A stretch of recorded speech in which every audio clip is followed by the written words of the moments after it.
Alors qu'Emmanuel Macron doit ouvrir ce mardi 27 août un nouveau cycle de consultation afin de désigner un Premier ministre.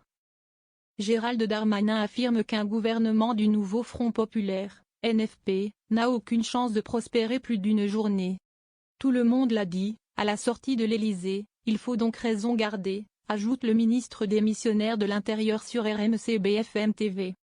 Malgré les demandes du NFP, qui a le plus grand nombre de députés mais ne dispose pas d'une majorité absolue à l'Assemblée nationale. Emmanuel Macron a refusé lundi d'installer à Matignon Lucie Castet, la haute fonctionnaire choisie par l'Alliance de gauche. Un gouvernement sur la base du seul programme et des seuls partis qui la composent serait immédiatement censuré par l'ensemble des autres groupes représentés à l'Assemblée nationale. Et la stabilité institutionnelle de notre pays impose donc de ne pas retenir cette option, a déclaré l'Élysée dans un communiqué.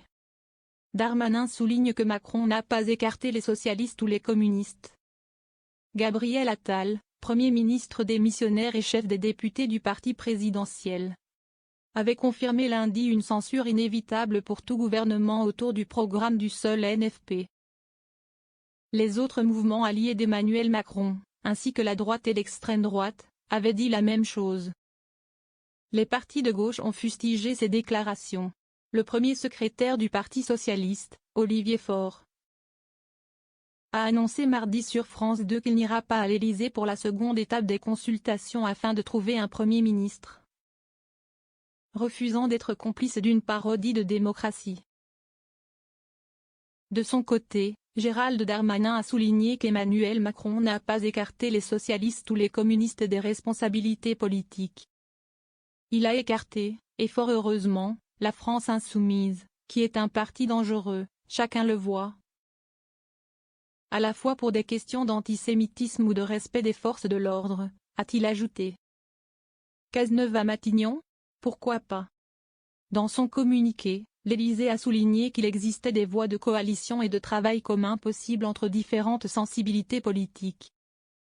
Gérald Darmanin s'est aussi montré favorable à la formation d'un gouvernement de coalition, même dirigé par une personnalité issue de la gauche, comme Bernard Cazeneuve, qui a été Premier ministre sous François Hollande. On parle aujourd'hui de M. Cazeneuve par exemple. Et pourquoi pas, M. Cazeneuve est un homme respectable.